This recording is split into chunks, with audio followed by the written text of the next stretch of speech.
살고 지고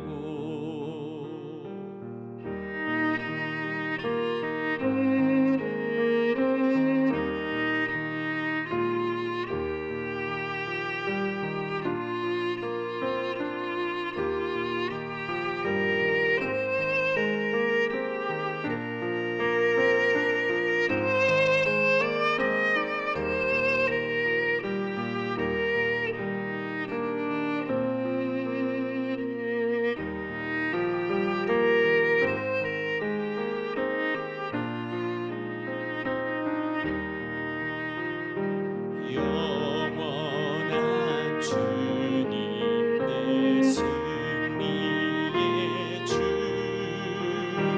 하늘의 기쁨을 주옵소서 어떠한 고난이 닥쳐와도 만유의 주여 소망 되소서.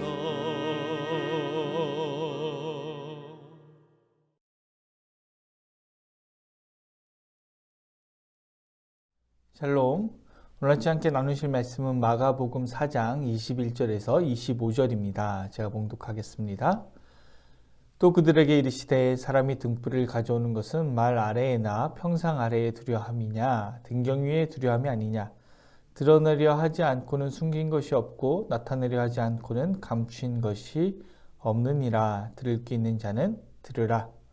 또 이르시되 너희가 무엇을 듣는가 스스로 삼가라. 너희의 헤아리는 그 헤아림으로 너희가 헤아림을 받을 것이며 더 받으리니 있는 자는 받을 것이요 없는 자는 그 있는 것까지도 빼앗기리라. 아멘. 샬롬. 마가복음으로 다시 아침 묵상 나누게 되어서 너무 좋습니다. 우리가 지난번에 마가복음으로 아침 묵상 나눌 때 씨 뿌리는 비유까지 우리가 했습니다. 이어서 등불 비유가 등장했습니다.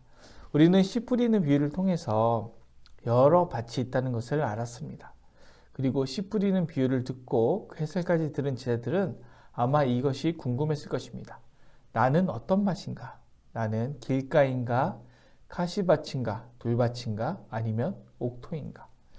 문제는 그것을 당장 알 수 없다는 것입니다. 오늘 본문은 그것에 대해서 꼬집고 있습니다.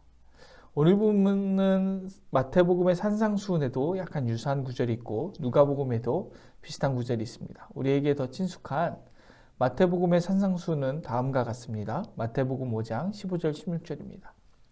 사람이 등불을 켜서 말 아래 두지 아니하고 등경 위에 두나니 이러므로 집안 모든 사람에게 비치느니라. 이같이 너희 빛이 사람 앞에 비치게 하여 그들로 너희 착한 행실을 보고 하늘에 계신 너희 아버지께 영광을 돌리게 하라. 산상수훈은 사람이 등불을 켜서 등경 위에 두게 되고 이것은 착한 행실이며 사람들 앞에 비치게 하고 하나님께 영광을 돌리라는 내용입니다. 그러나 누가복음과 오늘 우리가 읽은 이 본문 내용은 조금 다릅니다. 마가복음 4장 21절입니다. 또 그들에게 이르시되 사람이 등불을 가져오는 것은 말 아래나 평상 아래 두려 함이냐 등경 위에 두려 함이 아니냐. 등불은 당연히 말 아래나 평상 아래가 아니라 등경 위에 두는 것입니다.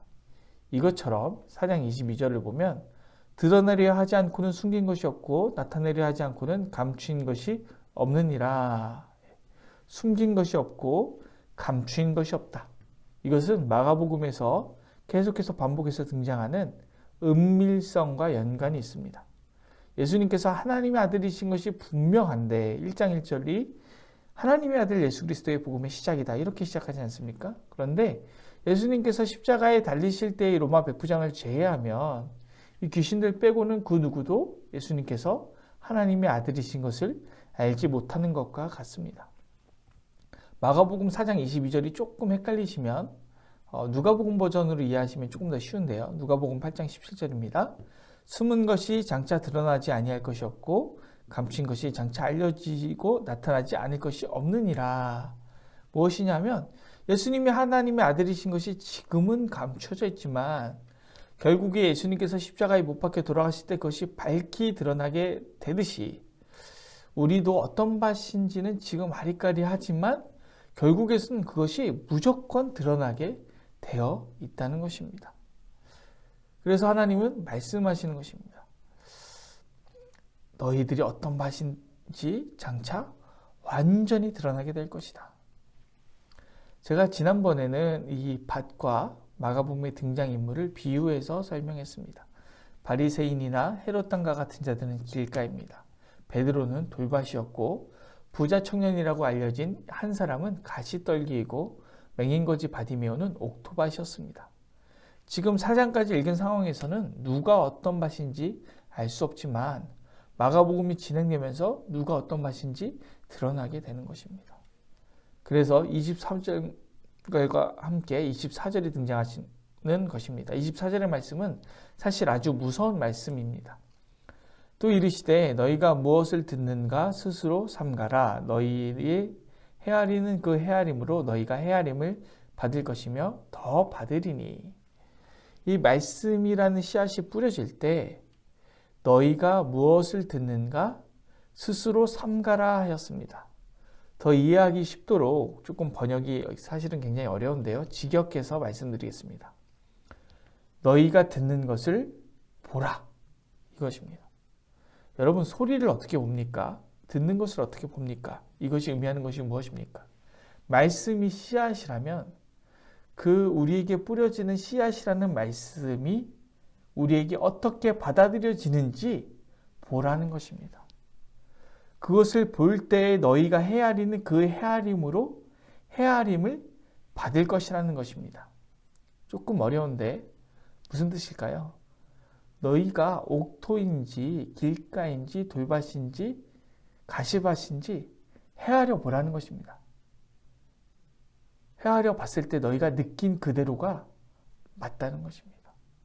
그리고 그 결과대로 너희가 더 받을 것이라는 것입니다. 마가복음 4장 25절입니다. 있는 자는 받을 것이요 없는 자는 그 있는 것까지도 빼앗기리라.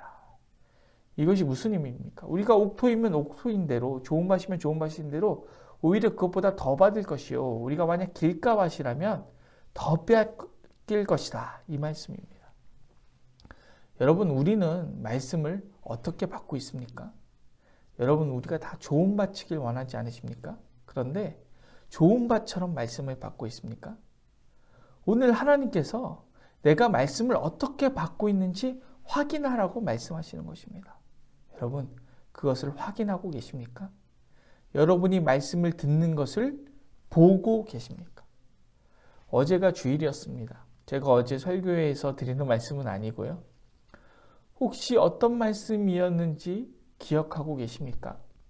얼마나 생각이 나십니까? 어제 말씀을 듣고 어떤 결단을 하셨습니까? 그 결단이 딱 하루 지난 오늘 아침에 여전히 유효합니까? 그리고 그 말씀대로 살고 싶으십니까? 혹시 그 지난주는 어떠했습니까? 여러분, 우리가 듣는 것을 보십시오. 우리는 우리가 듣는 것을 보아야 합니다. 어떻게 듣고 있는지 살펴야 합니다. 우리 스스로를 어떤 밭인지 평가해 보십시오. 지금은 어떤 밭인지 은밀하게 감춰져 있지만 우리가 우리 마음밭이 옥토밭인 것을 찾았다면 나중에 밝히 드러날 때 더 좋은 옥토밭일 것입니다. 우리가 길가밭, 가시밭, 돌밭 같은 모습만 보게 된다면 어쩌면 우리의 마음밭의 상태는 훨씬 더 안 좋은 상태일 수 있습니다. 여러분, 잘 살피고 결단하십시오. 어제 말씀 들은 대로 말씀을 마음에 새기고 몸에 새기고 손목에 메고 미간에 붙이고 아멘으로 받아 삶으로 살아내서 다른 사람들에게 모델이 될 수 있도록 열매를 맺으십시오. 마지막 날에 상급을 빼앗기지 않는 저와 여러분 되기를 간절히 소망합니다. 기도하겠습니다. 사랑이 많으신 하나님, 감사합니다. 우리는 말씀을 어떻게 듣고 있습니까? 숨기려고 해도 등불이 등경 위에 올려져 밝히 빛나 방을 비추는 것처럼 우리는 감출 수가 없고 보게 될 것입니다. 우리가 들은 내용을 눈으로 밝히 보기를 원합니다. 한번 헤아려 보기를 원합니다. 하나님, 우리가 옥토밭이길 원합니다. 아니라면 주여 나의 이 마음밭을 갈아 엎어 주시옵소서. 딱딱한 마음을 두드려 깨주시고 돌은 골라내 주시고 가시덤불과 엉겅퀴 같은 것들은 모두 다 뽑아 주십시오. 오직 주님의 말씀을 기쁨으로 받는 옥토밭, 좋은 밭이 되게 하여 주시옵소서. 감사를 드리며 예수님의 이름으로 기도드립니다. 아멘.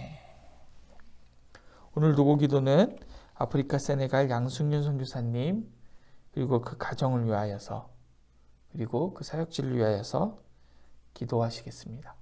이어서 기도하실 때 스스로 이제 회복 중이신 담임 목사님 목과 어깨 회복을 위하여서 기도하시고 또 치료 중에 있는 교회 식구들을 위하여서 어려운 가운데 있는 이웃들을 위하여서 코로나 사태가 조속히 해결될 수 있도록 그리고 오늘 묵상한 말씀을 붙들고 각자의 기도 제목을 가지고 기도하겠습니다. 기도합니다.